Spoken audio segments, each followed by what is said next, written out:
আমাদেরকে অনেক ভালোবাসে। ছেলেটা তো সারাদিন আসবে না, বলো পারবে কিনা সেটা বলো। আর তুমি বলে দেখো না।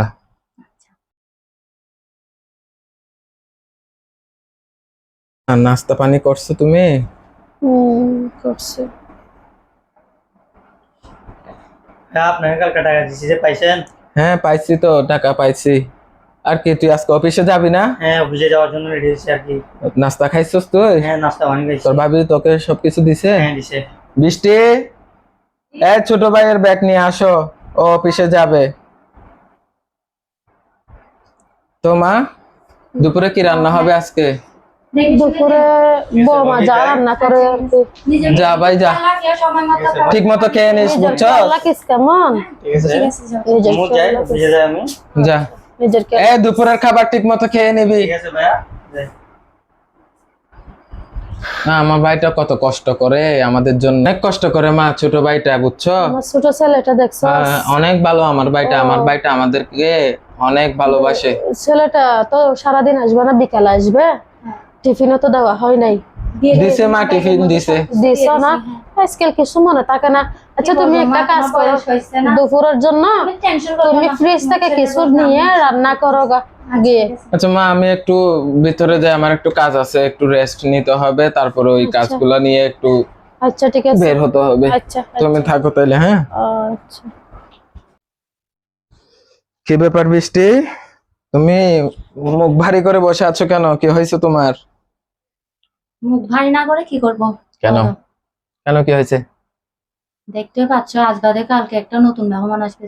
হ্যাঁ তো কি হয়েছে? ভবিষ্যতে কিছু ভাবনা চিন্তা তোমার মাথায় আছে?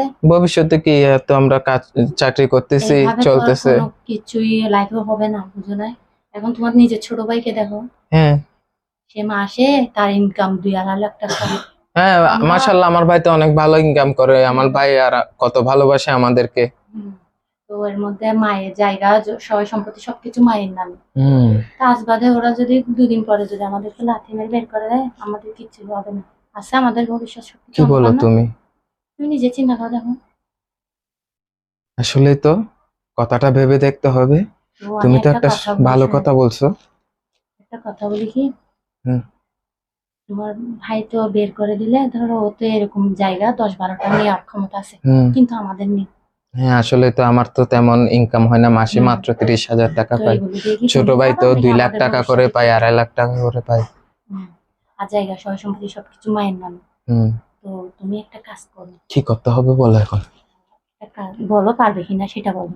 আর তুমি বলে দেখো না। তুমি তোমার ভাইয়ের থেকে যেগুলো টাকা পয়সা আছে ওগুলো নিয়ে গেল, আর হচ্ছে মায়ের জায়গা হচ্ছে সবকিছু মায়ের নামে, ওটা তোমার নামে করে নাও। আমাদের নামে করে নিলে ওদেরকে বের করে দিলে সয় সম্পত্তির মালিক আমরা হব। আর ওকে, তোমার ভাইকে যদি বের করে দাও, দেখা যাচ্ছে ও 2 দিন পরে এরকম জায়গা ঘর কিনা কোনো জন্য কোনো ব্যাপারই না। তুমি তো আসলে ভালো কথা বলছো, আমি তো এটা চিন্তা করি নাই। কাল বাদে পরশু যদি আমাদের একটা বাচ্চা কাচ্চা হয়, এই বাড়িতে কিভাবে থাকবো আমরা? এটা তো আসলে আমার ভাবতে হবে, আগে তো আমি ভাবি নাই।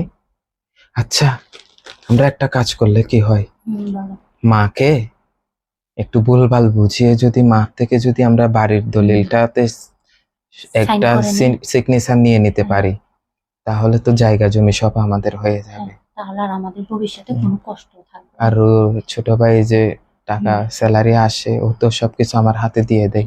আমি তো ওকে বলছি যে ওর নামে আমি রাখতেছি, ওর জন্য রাখতেছি, এগুলো সব রেখে দিতে হবে।